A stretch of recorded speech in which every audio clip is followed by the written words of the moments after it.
Virgo, this is for you. Kumusta na kayo mga Virgo? Para to sa inyo guys. Okay? Kukuha muna tayo dito ng 4 na message for you. Titignan natin ang pag-improve nito sa inyo kasalukuyan. Okay? Sa inyong future. Papunta sa future. Okay guys. Virgo. Para to sa inyo. Meron kang 2 of Pentacles dito. Meron kang King of Swords. At meron ka ding Queen of Swords. At meron ka ding 9 of Wands. Okay?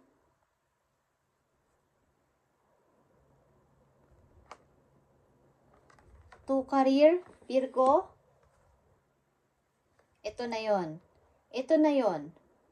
Wala kang pakialam kahit na ano pa ang sabihin ng ibang tao. Basta ito na yon. Ito na yung gusto ko.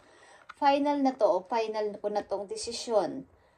Bagamat may tumatakot sa'yo, kumbaga nagtatalo pa din ang isipan mo sa mga bagay-bagay na maaaring baka hindi ko to kayanin. Pero kailangan kong maging practical. Kailangan kong maging seryoso na this time sa aking mga desisyon o pagdidesisyonan simula sa araw na to. Okay? Virgo. Maaaring takot kang tumanggap ng mensahe galing sa iyo mga kakilala o sa isang tao nagbigay dati sa iyo ng problema.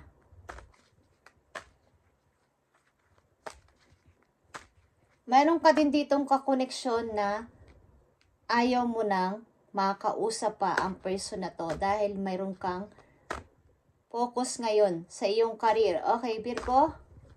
I need ng 3 messages pa dito. Kasalukuyan papunta sa future. Na mga message sa mga Virgo. Okay. Virgo. Ayaw ko nang magpa-istorbo sa'yo. Gusto ko nang magseryoso this time, lalo na sa aking career. Baka bigyan mo na naman ako ng problema. Meron ka ditong the Hangman. Okay. And reverse. Ayaw ko nang umistak dito sa situation na to o sa dati kong kinasadlakan na to. Kailangan ko nang gumawa ng hakbang. Okay, yeah. A High Priestess. Ito ay nakikinig ka na sa iyong intuition o sa iyong sarili. This time, because meron akong target. The Temperance is here. Okay? Gusto kong i-fix ang mga hindi ko nagawa dati. Kumbaga, meron ka ditong target. Maaring dream mo to na hindi natuloy o hindi pa natutuloy dahil naistorbo ka ng tao na to sa iyong nakaraan. Okay? But gusto mo tong ituloy-tuloy pa at kumbaga sa isang bahay, pakunti-kunti lang na natatapos dahil may problemang dumarating. Okay, Virgo? But this time, gusto ko nang magpaka-practical. Ayaw ko nang gamitin o ilagay sa puso ko ang emotion o yung pagdadrama. Okay, para sa ibang tao. Wala na akong pakialam kung magalit kayo sa akin. Okay, the Hangman in reverse. Wala na akong pakialam sa inyo. Gagawin ko ang gusto ko this time at kailangan ko tong i-fix. Ako mismo sa sarili ko. Kailangan tong mabuo. Hindi lang yung basta tore. Alam niyo yung bahay kasi is pag unti-unti nyo baga na uudot-udlot, hindi natutuloy-tuloy ang pagtatapos. Hindi mabuo-buo sapagkat maraming problemang ibinigay sa iyo ang tao na to. Parang nakakontra to sa yung minamanipulate ka niya lalo na sa yung emotion kasi dati weak ka about sa yung baga dati naaawa ka sa kanya. Tinatanggap mo ang pagdadrama niya pero this time hindi na. Pinuputol ko na ang connection ko sa'yo. Okay. I need 2 message pa para sa Virgo. Yeah. Gagawin ko ang gusto ko kahit ano pang isipin ninyo. Kukunin ko ang para sa akin. Okay? Kahit maging para pa akong tuso o parang maging parang madaya pa ako sa paningin ninyo. Gagawin ko ang gusto ko. Okay. Two of Swords, nag-iisip ka pa rin. Bagamat naiisip mo tong mga bagay na to na magiging practical ka na, nandito ka pa rin na may sinasaalang-alang na isang situation o isang tao na naging mabait sa'yo, na maaaring baka masaktan sa yung pagdedesisyon ng practical. Maaaring ito ay magulang mo or mga malapit sa buhay mo, Virgo. Yeah. King of Wands is here. Hanggang dito na lang ako.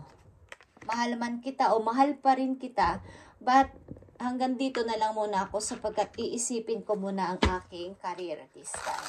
Okay. Negosyante kayo guys. Ilan sa inyo? O karamihan sa inyo dito sa reading, Virgo. Negosyante at iniisip ang kaperahan. This time, tingnan natin ang mga outcome dito sa inyong message. Sa umpisa, okay.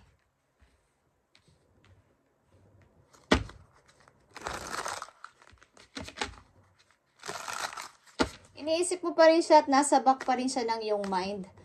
Ang inyong dating pinagsamahan ng tao na to, but kailangan kong maging matalino na this time. Kailangan kong magpadala sa emosyon sa ngayon. Okay.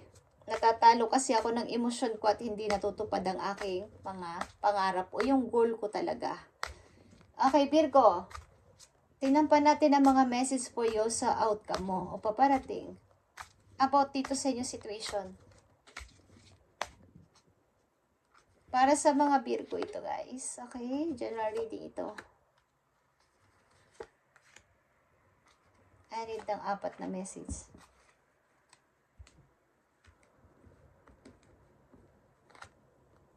Yeah. Kailangan ko magpatuloy, magpagaling, at mag-ipon ng energy para sa sarili ko. Para dito sa akin, i-build na kung ano to, okay? Is kailangan yung magbuuin ulit ang inyong sarili. Okay? Maraming nawala sa inyong, kumbaga napagod kayo sa mga nakaraan ng nangyari sa inyo. Dito sa tao na to, kahit siguro bumisita ang person na to sa inyo ay hindi nyo muna papansinin. O wala kayong pakialam. Kung kayo ay puntahan o suyuin. Okay? Yeah. Ang ilan sa inyo ay ito. Nine of Cups. Ito na yung pangarap ko. Nandito na ako, okay? Nandito na ako at yung mga tao lang na nandito sa paligid ko na nagsusupport sa akin at nagmamahal sa akin, ang bibigyan ko rin ng pagmamahal at suporta. Okay? Yeah, justice. Ano itong justice, guys? At wala kayong pakialam. Kumbaga, tinitimbang nyo man ang mga bagay-bagay sa mga nangyari is nananaig pa din ang inyong pagiging practical dito. Maybe. Okay? Yeah. I-hold ko ang para sa akin, 4 of Pentacles. Hindi nyo na ako maluloko, lalo na sa money. Hindi nyo na to makukuha sa akin. Sa ngayon ay iba na ako, okay? Yan ang inyong saluupin sa ngayon o sa mga paparating pa na mga araw, linggo, buwan, or taon. Okay. Virgo, I need ng 3 message dito. Sa inyong outcome. Thank you. Okay, Virgo, hindi nyo na ako magagapi pa. Kahit ano pang klaseng pag-compete o pag-rival o baba, marami kayong rival sa trabaho, marami kayong rival sa negosyo nyo. Hindi nyo ako kaya, okay? Hindi nyo ako kaya because andito na ako sa position ko. Okay? Napagtanggumpayan ko nga ito eh. Bakit kailangan kong ibigay sa inyo to? Kailangan ko itong ipaglaban at i-hold. Yeah. 8 of Wands. 7 of Wands, 8 of Wands. Tuloy-tuloy ako sa akin dream. Tuloy-tuloy kayo sa your target. Okay, Virgo? Yeah. The world is here, guys. Yes. Yes, Virgo. Tuloy-tuloy ka sa iyong pagtatagumpay at maaaring ilan sa inyo ay nagbabalak maglakbay o mag-travel sa iba't ibang bansa. Okay? Marami kang gustong patunayan at gawin sa sarili mo sa inyong sa near future. Okay? Maaaring sa mga susunod na taon, mayroon kayong balak gawin o puntahan na bansa. At ito ay tuloy-tuloy. Okay? I need ng 2 message pa dito sa mga Virgo. Thank you, Spirit.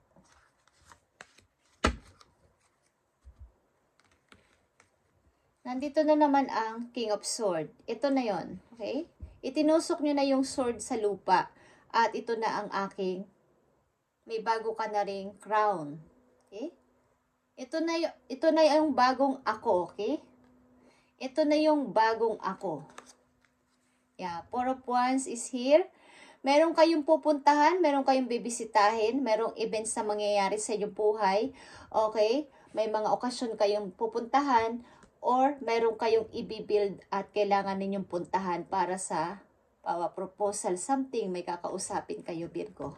Okay? Yeah, the Hierophant. Meron kayong uumpisahan ng mga bagay-bagay at meron din kayong i-fix na isang parang minor lang na problema sa inyong pamilya.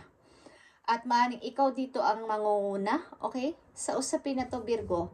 At maaaring, yeah, nakikita nyo to ang King of Sword. Dalawang King of Sword dito, King of Wands and Queen of Sword. Napakatatas nyo na, Virgo, at talagang, kumbaga matatag na kayo sa buhay, sa inyong kasalukuyan. Pupunta sa future. Hindi na kayo magpapaloko. Nakikita ko dito, guys, ay, ang ilan sa inyo dito ay masyadong mabait dati. At naloloko ng iba sa money. Kumbaga, hindi naman yun tipong sasabihin natin na kayo ay nagpaloko. May mga taong hindi patas, okay, na magamadaya. Mga nagsinungaling din sa inyo, Virgo, okay? At natuto na kayo sa inyong nangyari sa inyong buhay. Kumbaga, lesson learned. Ito, okay. Baka may naudlot na pangarap kayong dapat na i-fix at buuin. Maaring bago matapos ang taon na to is mag-i-start na kayo o nag-i-start na kayo sa kasalukuyan. Okay? Huwag niyong pabayaan na makuha ulit ito sa inyo ng mga taong ito. Okay? Maging trabaho man to o sa negosyo ninyo. Tingnan natin ang message dito sa inyo. Payo sa inyo, advice. Sa mga Virgo na nandito sa reading. Thank you. Para sa mga Virgo. Okay, Virgo, those difficult times will pass. Okay? Lahat na mga difficult o mahirap na situation na nangyari sa buhay mo ay tapos na o matatapos na. Nothing bad lasts forever. Hindi ito habang panahon. The sun will shine again sa'yo. The birds will sing. The clouds will clear and you will be glad. You keep moving forward. You will soon be rewarded for your patience. Hold on. You are far stronger than you think. Okay. Malayo na ang narating ninyo, Virgo. At i-hold mo ang mga matatanggap mo o natatanggap mo na ngayon na mga reward galing sa langit. Maging money man to o kahit anong blessing ang natanggap mo o matatanggap mo pa lang ay i-hold mong mabuti. At sa'yo to, okay? I-hold mong mabuti. Huwag mong ipamigay. Okay? I-hold mo yung mabuti. Kahit pa sabihin nilang madaya ka, pawais, madamot ka, but kailangan mo maging matalino this time. Marami ka na rin namang naisakripisyo sa iyong mga nakaraan. Okay? Ikaw ay mag-i-evolve pa at tuloy-tuloy ang yung pag-grow. Dahil marami kang na-experience na difficult times sa buhay mo. Okay? Kaya ka mas nag-grow sa buhay. Okay guys, Virgo, this is your reading at i-hold mo itong mabuti. Matatanggap mo o natanggap mo ng reward galing sa langit dahil sa iyong mga ginawa. Okay? Thank you and God bless, Virgo.